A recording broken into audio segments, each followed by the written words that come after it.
Hello les youth, je suis Boris Kofi et vous êtes dans Architecte de carrière, votre émission qui vous aide à construire votre carrière.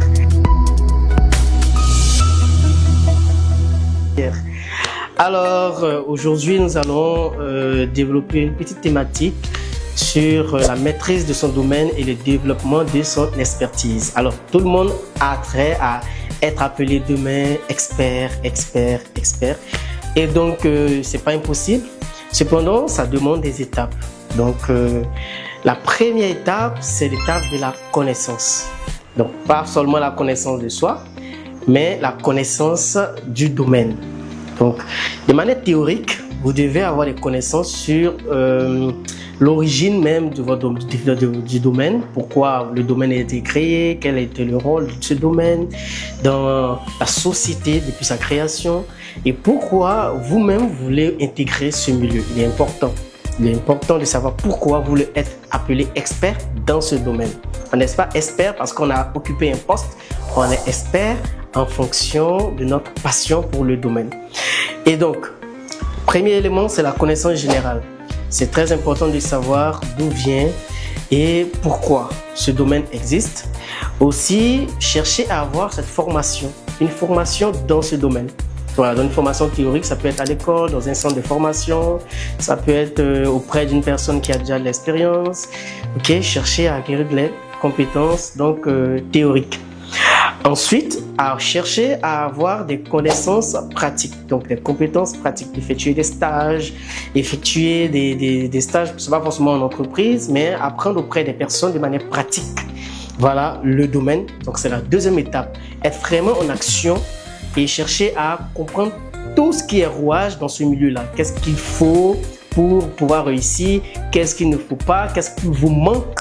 Voilà, en termes de compétences techniques, qu'est-ce qui vous manque en termes de connaissances ou en termes de compétences comportementales pour ce milieu. Parce qu'il y a des milieux où il faut être quelqu'un de très organisé, quelqu'un de très rigoureux. Et il y a des métiers où il faut être quelqu'un vraiment de très jovial, qui est beaucoup accueillant, beaucoup souriant. Et donc, il faut chercher à avoir les différentes compétences, autant techniques que comportementales, qui vont avec ce milieu-là. Deuxième élément, c'est la démonstration. La démonstration, vous devez être capable de démontrer que vous avez des compétences.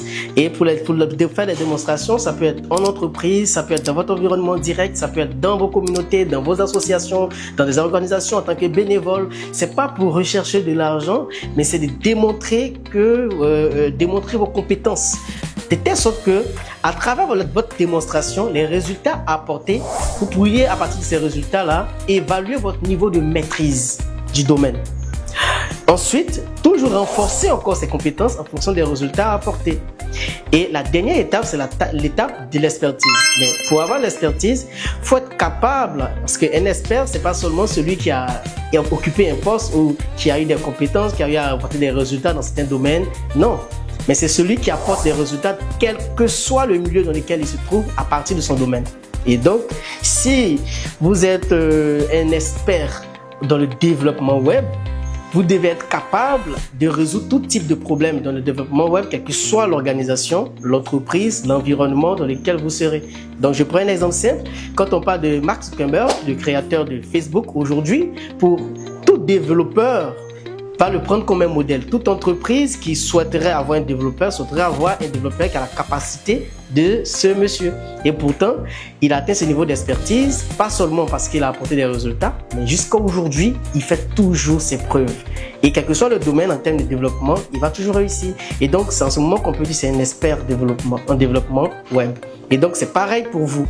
Pour atteindre ce niveau de développement ou d'expertise, il faudrait que vous soyez capable de résoudre quelconque problème, quel que soit l'environnement, la position dans laquelle vous serez.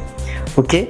Alors, c'était juste des petits tips pour vous aider dans la maîtrise de votre domaine et aussi le développement de votre expertise en fonction du domaine dans lequel vous voulez exercer.